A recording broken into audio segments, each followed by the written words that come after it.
जनपद जालौन के उरई जिला अस्पताल और सामुदायिक स्वास्थ्य केंद्रों में तैनात आउटसोर्स सुरक्षा कर्मियों ने सोमवार को शांतिपूर्ण ढंग से मुख्य चिकित्सा अधिकारी जालौन को ज्ञापन सौंपकर 55 से अधिक सुरक्षा कर्मियों ने अपनी नौकरी बचाने की गुहार लगाई।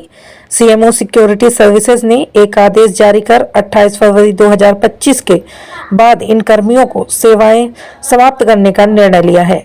शासन के आदेशानुसार इनकी जगह सेवा मुक्त सैनिकों की तैनाती की जाएगी। सुरक्षा कर्मियों का कहना है कि पिछले 10 महीनों से वे पूरी ईमानदारी और निष्ठा से काम कर रहे हैं और उनके खिलाफ कोई शिकायत भी नहीं आई है। सुरक्षा गार्डों ने बताया कि उनकी भर्ती प्रक्रिया 2 चरणों में पूरी हुई थी और सीएमओ द्वारा उनका चयन किया गया था। उन्होंने कहा कि सेवा मुक्त सैनिकों को सरकार पेंशन देती है, जबकि वे निम्न आय वर्ग से हैं और उनके परिवार की आजीविका इसी नौकरी पर निर्भर है। उन्होंने या तो अनुबंध की अवधि बढ़ाने या विभाग में अन्य पदों पर समायोजित करने की मांग की है। देखिए मुनव्वर अली की खास रिपोर्ट। ये बात तो एक आदमी भी कर सकता है। तुम्हारा संरक्षक कौन है यहाँ पे? तो अपना काम छोड़ के क्यों आ गए? एक आदमी आगे ये बात कर सकता, हम आपकी बात रख सकते हैं। इसमें कौन सी समस्या है? साहब जी, हम लोग सब बहुत चिंतित। मैं ये पूछ रहा हूँ, क्या समस्या है आप लोगों की? आज आप सीएमओ कार्यालय आए हैं, किस चीज़ का ज्ञापन देने आए हैं और क्यों आए? जी सर, हमारे यहाँ से सीएमओ कार्यालय से एक लेटर जारी किया गया है कि फरवरी माह से हम सभी आउटसोर्स सुरक्षा गार्डों को कारमुक्त कर दिया जाए 28 फरवरी 2025 से। तो उसी के मैटर में हम लोग ज्ञापन देने आ जाए हैं कि आखिर हम लोगों को अक्टूबर में हम लोगों की नियुक्ति हुई है, मात्र 2 माह सेवा कराने के बाद हम लोगों को इस तरह से जो बर्खास्ती कही जा रही है, तो ये हम लोगों के साथ घोर अन्याय है। क्योंकि हम लोगों की भर्ती प्रक्रिया है वो 2 चरणों में पूर्ण हुई थी। हम लोग अक्टूबर माह में और हमारे जो सीनियर साथी हैं वो मार्च में ज्वाइन कर चुके थे। तो उसी विषय में आज हम सीएमओ ऑफिस ज्ञापन देने आए हैं। कहाँ के हैं आप? क्या नाम है आपका? जी, हमारा नाम सुंदरम दुबे है। मैं डिस्ट्रिक्ट जालौन मदारीपुर से बिलोंग करता हूं और इस समय हमारी जिला पुलिस चिकित्सालय में पोस्टिंग है। जी, तो किसके थ्रू आपकी ज्वाइनिंग हुई थी? कैसे आपको पता चला कि हम इसमें ज्वाइन करें? जी, ऐसा है कि सेवा योजन पोर्टल एक माध्यम होता है आउटसोर्स कर्मचारियों को चयन करने के लिए, तो उसमें चीज़ें विज्ञापित रहती हैं। तो हमने वहीं से विज्ञापन देखा था, फॉर्म को आवेदन किया था और उसके बाद ही फिर हमारे पास जीमेल से मैसेज आया, हमारा साक्षात्कार हुआ और चयन प्रक्रिया में हमारा चयन सुनिश्चित किया गया।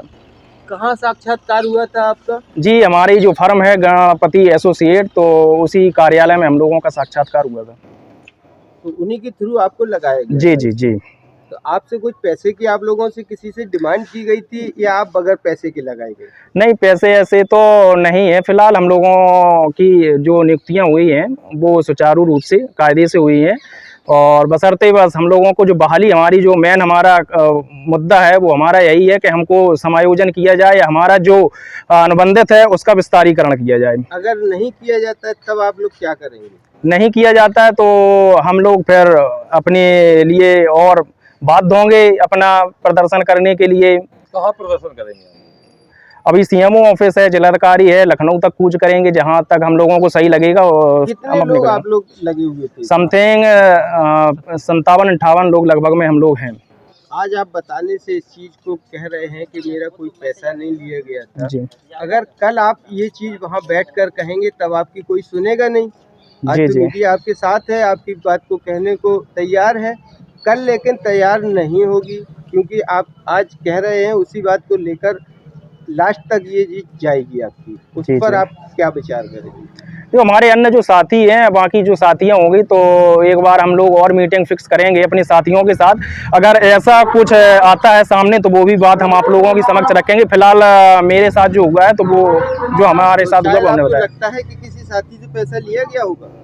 अभी हम इस चीज़ पे स्पष्ट कुछ बोलने के लिए बात नहीं है, बाकी अगर होता है तो हम आपको जरूर अवगत कराएंगे। ज्ञापन दिया गया है कुछ लड़कों के द्वारा, क्या है मामला? ये आउटसोर्सिंग एजेंसी के माध्यम से हमारे एफआरयू जो सीएससी हैं 4 माधोगढ़, कालपी, जालौन और कोंच जी, और महिला चिकित्सालय और जिला चिकित्सालय, यहाँ पे सिक्योरिटी गार्ड्स जो है रखे गए थे आउटसोर्सिंग एजेंसी के माध्यम से। उसके बाद जो है सितंबर में नई जो गाइडलाइन आई है, अब जो है जो सिक्योरिटी गार्ड होंगे वो भूतपूर्व सैनिक कल्याण बोर्ड से भूतपूर्व सैनिकों को रखा जाने के निर्देश प्राप्त हुए हैं। और उसके लिए ये है कि जब इस एजेंसी का अनुबंध ख़त्म हो जाएगा उसके उपरांत उसको, तो इसी के क्रम में उनको कुछ भ्रांति रही होगी तो अपनी बात क्लियर करने आए थे, तो उसी को हमने ले लिया उनका, और जो उसमें समुचित कार्रवाई होगी वो हम कराएंगे। Thank you. क्या नाम है आपका? मयंक तिवारी हमारा नाम है, गणपति एसोसिएट्स कंपनी का नाम है। आपकी कंपनी के द्वारा कुछ सिक्योरिटी गार्ड में कुछ लड़के लगाए गए थे, उनको एक हटाने का भी आदेश जारी हुआ है कि 28 फरवरी को उनको हटाकर और दूसरे लोग उस पर रखे जाएंगे, क्या? इसके लिए एक पत्र जारी हुआ था शासन से, उसमें कहा गया था कि अब भूतपूर्व सैनिक रखे जाएंगे सिक्योरिटी गार्ड के पद पर।